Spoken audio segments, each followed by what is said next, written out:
The law of conservation tells us that mass and energy cannot be created or destroyed, only transformed, shifting from one form to the other in an endless cycle. But isn't it true that sometimes destruction is the price of creation? That in order for something new to rise, something else must fall? Here, shrouded in mist and shadows, lies Olympic National Park. Nearly 1 million acres of wilderness whispering secrets in the language of ancient forests and glacial lakes. A story written not in ink, but in fire and time. The very mountains themselves thrust skyward, not by volcanoes, but by the slow, relentless collision of tectonic plates. A testament to the immense energy hidden within our planet's depths. And in the heart of it all, Lake Crescent shimmers, a glacial enigma holding secrets in its sapphire depths. Journey with us now as we explore the intricate tapestry of Olympic National Park. We'll trace the path of the Elwha River, reborn after decades of slumber, and learn how even a place seemingly untouched by volcanic fire, the law of conservation reigns supreme. I'm Ash, and I'm the daughter. I'm Liz, and I'm the mom. And this is The Lesser Known.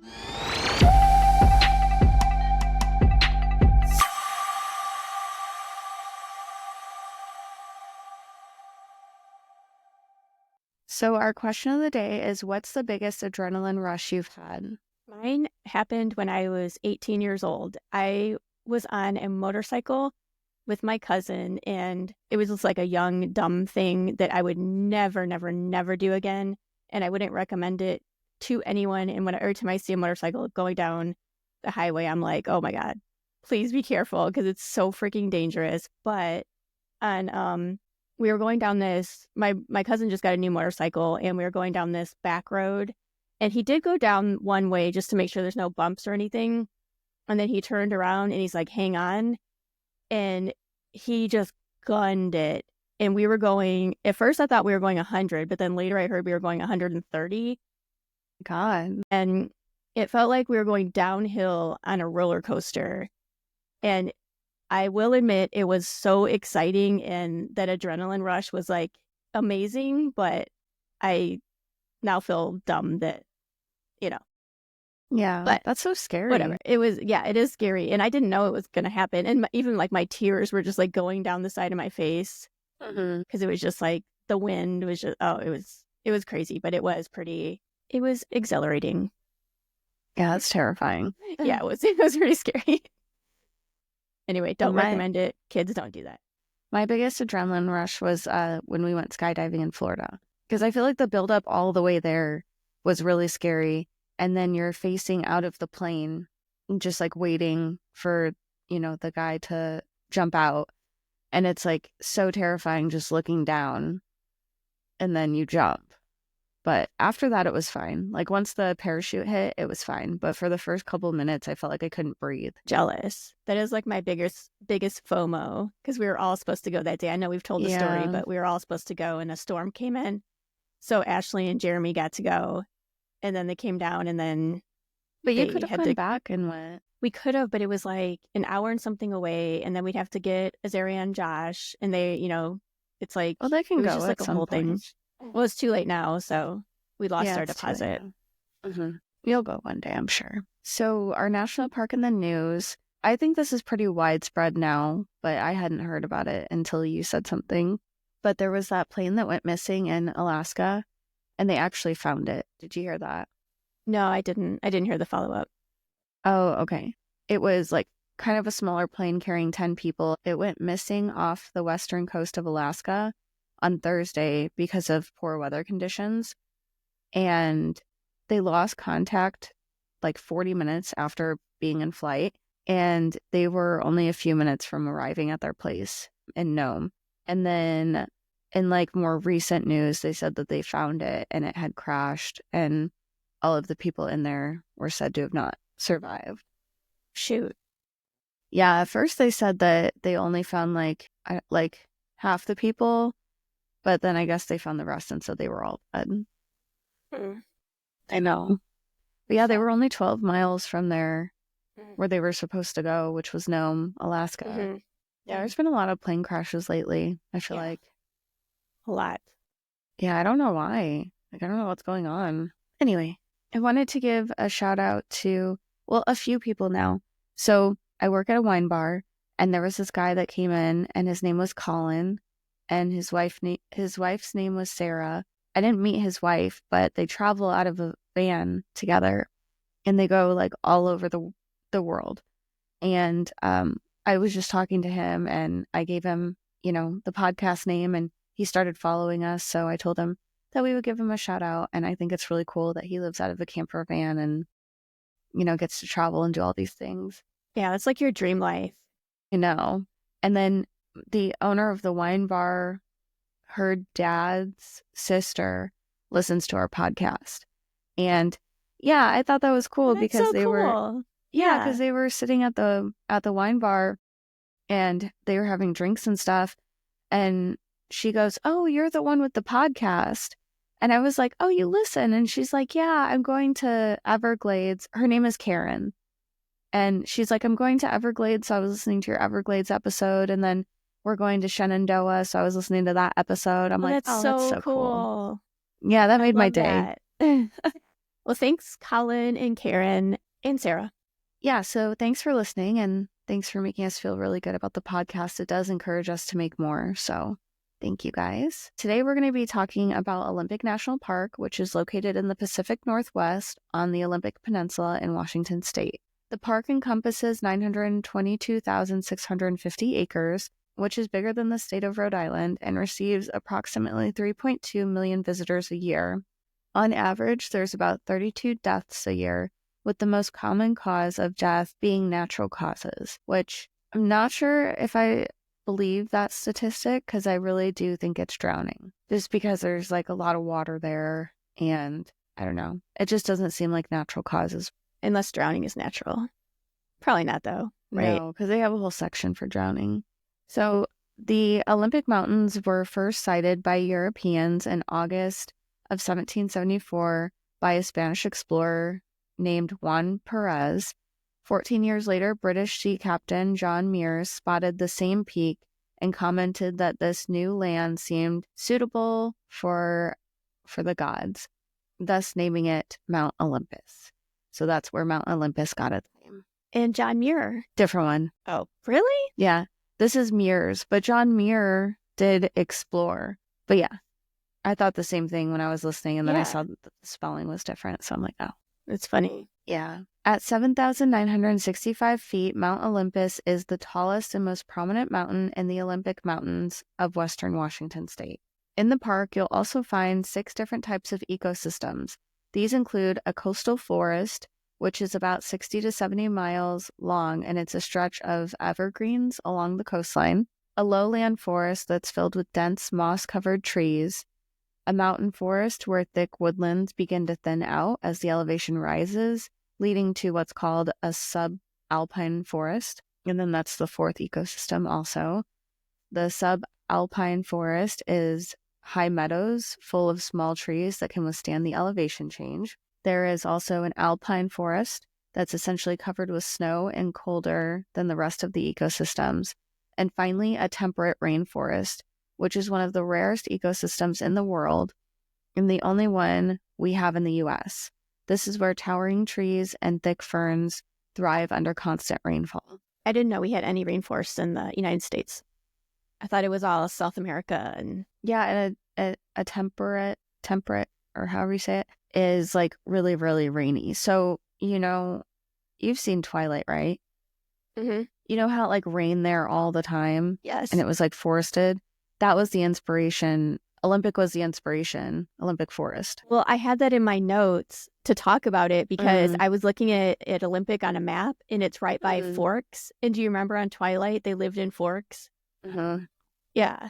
It was actually like one of the reasons why they picked that spot. Yeah, that's cool. We're big Twilight fans, or at least used to be. Because of this temperate rainforest, which is also known as the Hoh rainforest, like H-O-H, Hoh rainforest. Olympic is considered the wettest area in the continental U.S., receiving over 12 feet of precipitation each year. 12 feet. That's double me. More than double you. Yeah. This rainforest is also one of the oldest and one of the last rainforests in the world, even predating the last ice age. Some of the trees are over 1,000 years old, and the forest hosts the Quinault giant sticka spruce, so a type of tree, which is the world's tallest spruce, standing at 191 feet tall and measuring more than 55 feet in circumference. I'm dying to see a huge tree like that. I haven't seen them yet. Like the sequoia, is it sequoias? Mm-hmm. Stuff like that. Like I want to see that so bad. It's Me like and on Jeremy my went bucket list. My bucket list. When me and Jeremy went to California, we saw the big tree. Did you see the picture? I remember, yeah. Yeah. The pictures. It was huge. Was it cool? Yeah, it was really cool. We got to drive through a tree too. When you saw it, were you like, wow? Were you like just like blown away, or was it kind of like, oh, that's cool? No, it was really cool. I wouldn't say I was like I think this one would be bigger, but the one that we saw was still huge. Like, I think Jeremy had his arms out to the side, and there was like I could have done that, and we were still like would not have been the circumference of the tree. Yeah, it was like the huge. dinosaur of trees. Mm-hmm. In the forest, you'll also find a small red pebble covering 1 square inch of space atop a moss-covered log. This red pebble marks what some claim is the quietest place in the United States. 1 square inch of silence was an independent research project created by the author and Emmy Award-winning acoustic ecologist Gordon Hempton. His aim was to protect the space from human noise intrusions. This tiny, quiet spot is accessible via a 3-mile rainforest hike down the Elwha River Trail near Forks. It was designated on April 22, 2005, on Earth Day, as a noise control project to ensure that the decibel count at the square inch would never rise. So the point of this was to be like a completely silent area, except for like, obvious like birds tweeting and animal noises and stuff. But they even don't want you to like have your cell phone on or like talk in this area because they're trying to keep it like the quietest place in America. So I thought that was kind of cool. That is cool. But it's only you said 1 square inch? It seems kind of small. Like, how can they? I know. I was thinking the same thing. It's a cool concept, though. Mm-hmm. Yeah, if they could do like the sustainability of this rainforest still shocks scientists today because it's like one of the last rainforests in the world, and it has 6 different ecosystems, and it's been super consistent. The extreme moisture feeds the lush rainforest and sustains a wide variety of animal life, including black bears, cougars, river otters, sea lions, and even porcupines. The park is also home to the rhinoceros auklet. I don't know if I'm saying that right, but it's a penguin-like seabird that nests offshore, and marine life such as dolphins, seals, otters, and sea urchins off the coast. The park's coastline is very well known for tide pools and an activity called tide pooling, where when it's low tide, people venture out onto the ocean's exposed floor to see sea stars, anemones, and other hidden creatures of the intertidal zone. That's one of my favorite things, when it's low tide and it goes out and you can see the floor of stuff. I love that. Well, I guess this goes out like super far. Like you can see like sea urchins and just things at the bottom of the ocean. And the tides at Olympic change every day. Tide pools get exposed when the water is at low tide, but not all low tides are created equally. It's recommended that if you go during low tide, pick up a tide chart and watch closely for the returning tide. If you venture too far out at low tide, it could leave you stranded until the water recedes again. And there's also something called sneaker waves, which are unexpected, powerful waves that can surge up the beach. So just be careful. Yeah, I mean, it sounds fun, but I don't think I would do it. Mostly because of the sneaker waves. Yeah. But could you imagine you're just having fun and you go all the way out and you're like looking at everything on the ground, and then you turn around and there's nowhere? Like it's just ocean. You're in the middle on this little platform. That'd be terrifying. And you'd be stuck out there for hours, right? Yeah, until it goes back to low tide. Oh, no. Aside from the sea, Olympic also has over 3,000 miles of rivers, lots of waterfalls, and over 60 glaciers. One of the most unique rivers in the Elwha River. This river is 45 miles long and one of several in the Pacific Northwest that hosts all 5 species of native Pacific salmon. For over a century, 2 massive hydroelectric dams blocked the migration of salmon, cutting them off from their natural spawning grounds.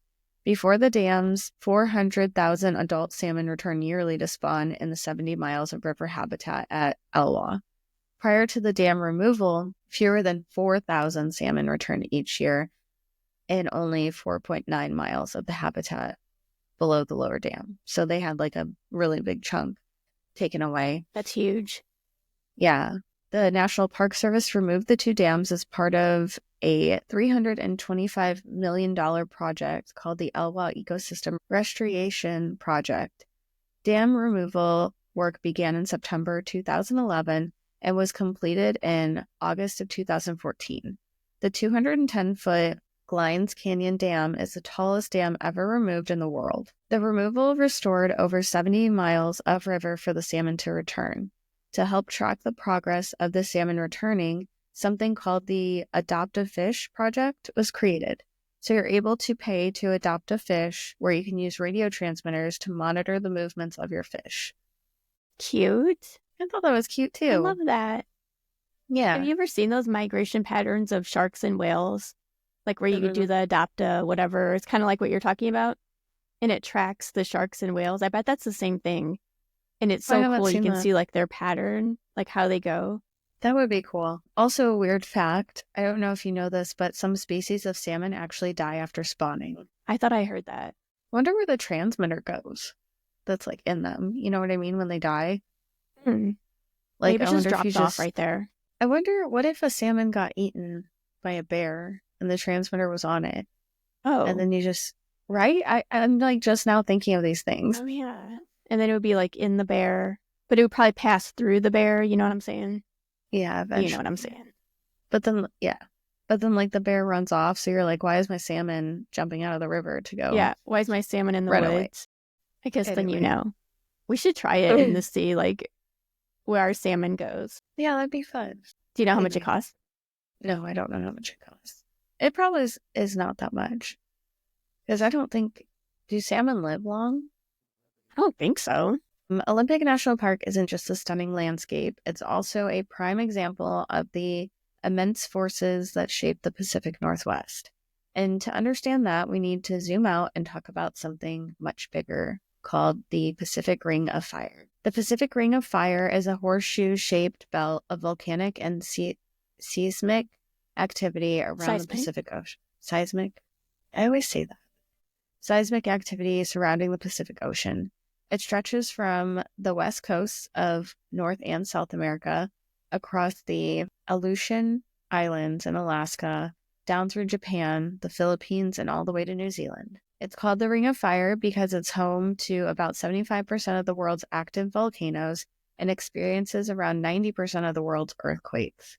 And the reason for all this activity is because of tectonic plates. So the Earth's crust is broken into massive plates that float on the semi-molten mantle beneath them, and these plates are constantly moving, colliding, pulling apart, and sliding past each other. When they interact, they cause earthquakes, volcanic eruptions, and mountain formation. And one of the most important interactions is in Olympic National Park. It's called subduction. The best way to describe subduction is to imagine a slow-moving car crash between 2 continents.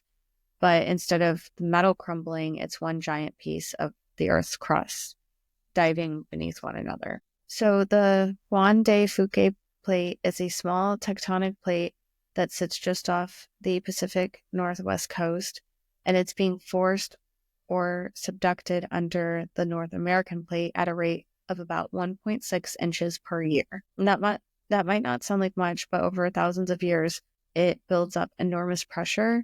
And when the pressure releases, that's when you get earthquakes. The Cascadia subduction zone stretches from Northern California to British Columbia and has been responsible for some of the largest earthquakes in North America's history. The last known megathrust earthquake happened on January 26th in 1700. With an estimated magnitude of 9, it sent a massive tsunami all the way to Japan. So from Washington to Japan. So they were able to track earthquakes in the 1700s? I guess so. I don't know how. I thought that was a modern thing. I thought so too. Maybe they can tell by the way the ground is or something. Oh, like currently they can tell like past. Yeah, like maybe they could look back and see like where it was and like how much of a change or like a shift or something. Maybe. That earthquake didn't just shake the land, it reshaped the whole coastline. It created what we now call ghost forests, which are eerie stands of dead gray trees sticking out of the water. When the earthquake struck, parts of the coastline suddenly dropped by several feet, which let seawater rush in and drown the forest in salt water. Over time, the trees died, but their trunks remained standing, creating the ghost-like forest. That happened somewhere else, too, on a park we just did. They all start to blend together, but it wasn't that long ago because I remember talking about it. Yeah. Today, the Cascadia subduction zone is still active. Scientists believe there's about a 37% chance that another megathrust earthquake could happen in the next 50 years. And if it does, it could trigger massive landslides, tsunamis, and serious destruction along the Pacific Northwest coast, including areas around Olympic National Park. Shoot. But subduction isn't all destruction. It's also creation. The Olympic Mountains themselves owe their existence to these same tectonic forces. When the Juan de Fuca plate pushed up the North American plate, it scraped layers of the seafloor, sediment, and rock, piling them up over millions of years. So it's kind of like when you scoop out ice cream and it keeps swirling and swirling and you get like a bigger ball. That's what they were doing. Is like, it kept like scraping and getting bigger and bigger. These compressed layers became the Olympic Mountains, which is a range that is still rising today. That's why the rocks in Olympic are so unique. Many of them started at the bottom of the ocean. And if you hike through the park, you'll actually see evidence of this, from twisted marine fossils to pillow basalt, which are rocks formed from underwater volcanic eruption. And while Yellowstone National Park is far from Olympic, its volcanic history has played a huge role in shaping the broader region's geology and ecosystems. Today, because of the past eruptions from Yellowstone, you can also see rocks from Yellowstone that traveled all the way to Olympic, which is over 900 miles. What? Yeah. That's so cool. I know, I thought so too. I'm like, we talked about that. And the supervolcano. Yeah. Oh my God, that's so cool. Volcanic activity and tectonic plate shifts were not the only forces that have shaped the park, though. For over a millennia, glaciers have also carved the deep valleys and rugged landscape we see today. They also feed into the rivers and lakes within the park, the most notorious lake being Lake Crescent. Lake Crescent covers about 4,000 acres, and its elevation is at 4,839 feet. Approximately 8,000 years ago, a landslide from Olympic Mountains dammed one of the creeks called Indian Creek, and then it formed Lake Crescent. It's the second deepest lake in Washington, reaching depth between 624 and 1,000 feet, and is home to fish like the Beachley and Crescenti trout, which are two types of fish that are found nowhere else in the world. So if you want to go fishing for some special edition trout, you can head over to Lake Crescent if you can fish. Yeah, you can go fishing. It's just catch and release. That makes sense. I like that better. Me too. It's also one of the clearest lakes in the U.S. where you can see at least 60 feet down, and its purity comes from a unique lack of nitrogen, which prevents algae from clouding the water. Those glacial lakes are always like that, like super clear, because it's coming straight from that glacier. I bet it helps with having that much rain too. Yeah, probably. Even though the lake is clear, it doesn't stop it from hiding the mysteries beneath it. Over the past 100 years, there have been many cars and bodies found within the lake. In 1929, a couple disappeared while driving around Lake Crescent. Their disappearance was a mystery until 2002. That's a long time. 1929 a very long time. To 2002. When their 1927 Chevrolet was discovered by divers 160 feet beneath the surface of the lake. It is so eerie when something is just chilling there for 50, 60 years. Yeah, it's weird to think about. That's what I think about every time I get in water like that. Like, what's Same actually here. beneath me? Right. That's why I don't go into lakes and deep water oceans and stuff like that, because like who knows what's under there. And if it Yeah. grabs you or whatever, just all I need to do is have it just like grab my ankle once and I'm just like done. I'll just like shrivel up and die right there. There have been multiple cases just like this where the cars end up in the lake because they slide off the road that's near the lake. Another famous story is Lady of the Lake, which I'm excited to hear the hauntings associated with her, if any, and her story, because Yeah, it's a good I know one. that you talk about it. While glaciers, volcanic forces, and tectonic plates shaped the park, it wouldn't be what it is today without the help of 3,000 school children. In the 1920s and 1930s, the logging business was booming. Ancient trees, some over 200 feet tall, were being chopped down at an alarming rate. It wasn't long before conservationists started sounding the alarm, realizing that if something wasn't done, these forests and the wildlife that depended on them would be lost forever. One of the most famous figures in this fight was Franklin D. Roosevelt. During a visit to the region in 1937, he was shocked by the extent of deforestation. There was already a movement to protect the land, but it needed a really big push. After a class trip in 1937, students from the Olympic Peninsula took it up upon themselves to write letters to President Roosevelt pleading with him to protect the land. More than 3,000 kids wrote heartfelt messages describing why the land should be preserved. Roosevelt listened, and he was so moved by the sheer volume of letters that he took action. The campaign by these school children became one of the key factors in pushing Congress to designate the area as a national park. So, on June 29, 1938, Roosevelt officially signed the legislation and published Olympic National Park, protecting nearly 1 million acres of land. That's awesome. And can you imagine being one of the 3,000 kids and then here we are in 2025, like nearly 100 years later, and we're talking about them in a podcast episode. That's like so cool. I And was the thinking impact that of that too. is just like huge. I was thinking that too. That'd be really cool. Mm-hmm. Yeah, like they have no 'Cause, like, idea that, you know, yeah, because they're the ones that help create the park. yeah. And it just shows you like what even just like kids can make a huge impact. One of the most stunning locations found in the park that wouldn't be what it is today without the park's creation is Hurricane Ridge. It sits at nearly 5,200 feet above sea level, and the views are jaw-dropping, with jagged peaks stretching across the horizon and deep valleys rolling beneath you. It kind of reminds me of like the Canadian mountains, like the way it's described, and then when you look, which makes sense because it's close to Canada. So, on clear days, you can see the distant waters of the Strait of the Juan de Fuca, which is a 96-mile-long body of water that serves as the Salish Sea's main outlet to the Pacific Ocean. And the Salish Sea is a marginal sea of the Pacific Ocean located in the Canadian province of British Columbia. I like Elwha Fuca. Every time you say it, I'm like, I like that.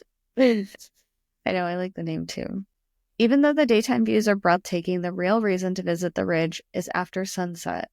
The park has something called the Night Sky Program, which offers visitors a chance to experience true darkness, far from artificial light. Under these conditions, it's one of the few places where you can see the Milky Way stretch across the sea and countless stars. For those looking to explore Olympic on foot, the park has over 179 trails, offering something for every type of hiker. There are 36 easy trails and 102 difficult ones. The easiest is Madison Falls Trail. It's just 0.2 miles long, and it's pet-friendly, and it leads to a waterfall. That sounds like my kind of trail. I know. And this is my kind of trail. The most difficult is Mount Storm King Trail, which is a brutal, partially unmarked path with steep switchbacks. But those who make it to the top are rewarded with a stunning panoramic view of Lake Crescent and one of the most breathtaking sights in the park. And a ribbon. I'm kidding. Look at your face. And just, well, I just you just said rewarded, so it's like I just pictured them getting to the top and getting like pinned. A little ribbon. Another trail that's a hidden gem of the Olympic Peninsula is in a secluded location of Vance Creek. Before we get into it, I wanted to say that the trail was eventually closed due to oversharing of Instagrammers. So I'm not sure if you can even get access to it anymore, but it looks cool and has a cool story.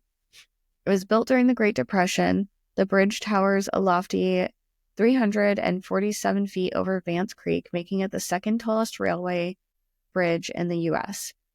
Commissioned by Simpson Logging Company in 1929, the bridge served as a major artery for local logging operations until its abandonment in the 1950s. So I thought that was cool. I kind of want to go. I like the abandoned places. I do too. And I hope you still can go. I hope they just limit but how do you limit Instagram influencers? Yeah. You have to show your credentials. I don't know if they have it blocked off or not. Hopefully not. Another unique place to visit is near the coast. It's the Kalache Tree of Life, which is a large spruce that appears to be floating in midair and has defied logic for years. That's so cool. Yeah, it's also known as the Tree Root Cave. This giant spruce has survived despite erosion tearing away from its foundation. When you first see the tree, you'll notice that despite its visible roots, its foliage remains as vibrant as ever. Beneath the roots is a small cave that plays host to a stream that carries out to the Pacific Ocean. Did you look it up? I just looked it up. It is the coolest thing I've ever seen. Yeah. And that's all I have for Olympic National Park.